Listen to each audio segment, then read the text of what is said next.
माननीय सभापति महोदय, आपने आज मांग संख्या 39 और 40 नगरीय विकास एवं आवासन और स्वायत्त शासन पर सदन में मुझे बोलने का अवसर दिया, उसके लिए बहुत बहुत धन्यवाद। सदन में बजट 2025-26 में प्रदेश के यशस्वी मुख्यमंत्री भजन लाल शर्मा एवं उप मुख्यमंत्री दिया कुमारी जी द्वारा राजस्थान के प्रत्येक वर्ग को साधा गया है और सभी क्षेत्रों के विकास को बराबर प्राथमिकता दी गई है। बजट में अमृत 2 योजना के अंतर्गत 183 नगरीय निकायों में 5,123 करोड़ के कार्य पेयजल आपूर्ति के लिए कराने की बात कही है।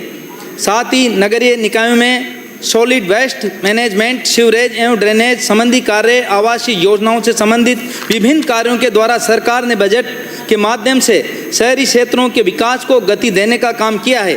बजट में 12 के लिए सामुदायिक केंद्र की घोषणा की गई है, उसके लिए माननीय स्वायत्त शासन मंत्री जाबर सिंह कर्रा साहब को बहुत बहुत धन्यवाद। अध्यक्ष महोदय, मेरे विधानसभा क्षेत्र के अंतर्गत 12 जिला मुख्यालय भी आता है। यहाँ हम बात करें तो 12 शहर एक नगर परिषद क्षेत्र का भाग है, जहाँ 15 वर्षों से कांग्रेस का कब्जा है। कांग्रेस शासित नगर परिषद में भ्रष्टाचार चरम पर है। लोग इस नगर परिषद को नरक परिषद कहने लगे हैं। आलम ऐसा है कि कोई भी आयुक्त पोस्टिंग होने के बाद आकर ज्वाइन नहीं करता, जिससे परिषद का कार्य प्रभावित होता है। शहर विकास के नाम से पूर्ण रूप से अछूता है। सड़कों की हालत कस्ता हाल है, आए दिन दुर्घटनाएं घटित होती है। सड़कों की कस्ता हाल होने के कारण राहगीर एवं व्यापारी लोग प्रतिदिन धूल खाने को मजबूर हैं। वर्तमान में ऐसी हालत है कि नालों के लिए ठेकेदार खड्डे करते हैं, लेकिन काम पूरा नहीं करते। अधिकारी भी पल्ला झाड़ के बैठ जाते हैं। अतः अंत में आम आदमी ही पिसता है। साफ सफाई व अन्य कार्यों के लिए दिए गए बजट का उपयोग ठीक से न होने के कारण शहर में सफाई व्यवस्था की हालत अत्यंत दयनीय है। इसके लिए कांग्रेस सरकार ने अपने 5 वर्षों में कोई कार्य नहीं किया, जबकि राज्य और परिषद दोनों जगह कांग्रेस का शासन था। इस सब समस्याओं से सुधार के लिए एक बेहतर मैगजीम की आवश्यकता है, ताकि गुणवत्तापूर्ण कार्य दिए गए समय में पूर्ण हो सके। सभापति महोदय, मेरा आपसे निवेदन है कि सफाई कर्मचारियों की भर्ती में केवल वाल्मीकि समाज को ही भर्ती किया जाए और 12 शहर में वाल्मीकि समाज के लिए एक सामुदायिक भवन बनवाया जाए। माननीय अध्यक्ष महोदय, 12 के तेल फैक्ट्री में पिछले 5 वर्षों से आरओबी का कार्य पेंडिंग है और इसके ठेकेदार को बार बार बदले जाने और बजट के अभाव में इसका कार्य पूर्ण नहीं हो पाया है। लगभग 50,000 से ज़्यादा की आबादी इससे प्रभावित है और मुझसे शिकायत करती रहती है। इसके लिए माननीय मंत्री महोदय ने बजट भी उपलब्ध कराया था और साथ ही प्रभारी सचिव ने भी कार्य आगे बढ़ाने का आश्वासन दिया था, लेकिन इसका ठेकेदार कार्य को बार बार बीच में छोड़ देता है और अधिकारियों के समझाने के बाद भी कार्य शुरू नहीं करता। अध्यक्ष महोदय, वर्तमान में इस आरओबी का लगभग 9 करोड़ 90 लाख का कार्य पेंडिंग है।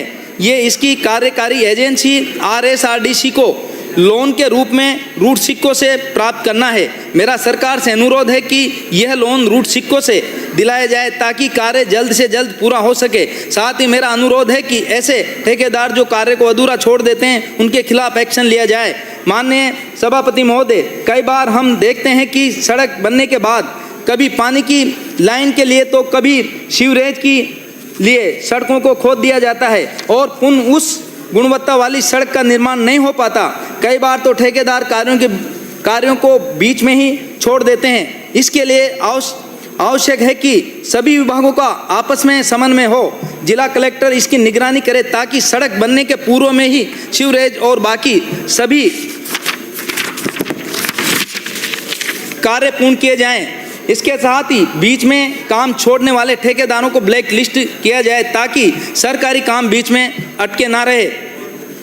माननीय सभापति महोदय, 12 शहर में ड्रेनेज सिस्टम प्रॉपर्ली ठीक नहीं होने के कारण शहर बरसात के दिनों में जलमग्न हो जाता है। दुकानों में पानी चले जाने के कारण दुकानदारों को आर्थिक नुकसान उठाना पड़ता है। सुनियोजित तरीके से नालों की सफाई, मरम्मत तथा निर्माण कार्य कराया जाना अति आवश्यक है। शहरी गलियों में नालियों का गंदा पानी निकास नहीं होने से गंदा पानी सड़कों पर भरा रहता है, जो कि आने जाने वाले लोगों के लिए परेशानी का कारण बनता है। साथ ही नालों की सफाई कार्य भी नहीं होने के कारण नालों से गंदगी का वातावरण बना रहता है, जो नगर निकाय कार्य ठीक से नहीं कर पाती। उसके जिम्मेदार पदों पर बैठे अधिकारियों को दंड दिया जाना भी जरूरी है। माननीय सभापति महोदय, विधानसभा क्षेत्र के अंतर्गत आने वाली नगर पालिका अटरू को बजट के अंदर बस स्टैंड देने का पूरी जनता ने फटाके चलाकर खुशी जताई और माननीय मुख्यमंत्री जी, माननीय परिवहन मंत्री प्रेमचंद जी बैरवा और माननीय स्वायत्त शासन मंत्री जाबर सिंह खर्रा साहब को आभार व्यक्त किया है। अटरू 2020-21 में नगर पालिका बना और तब से पिछली सरकार ने इसको कोई बजट नहीं मुहैया कराया और वर्तमान में ये राजीव गांधी सेवा केंद्र में संचालित है। इसके भवन के लिए बजट की अपेक्षा है। साथ ही पर्यटन स्थल बुद्ध सागर तालाब, जो अपनी अमिट छाप रखता है, को विकसित करने क्षेत्र में मुक्तिधाम नहीं होने की स्थिति में लोगों को बरसात के दिनों में अनेक परेशानियों का सामना करना पड़ता है।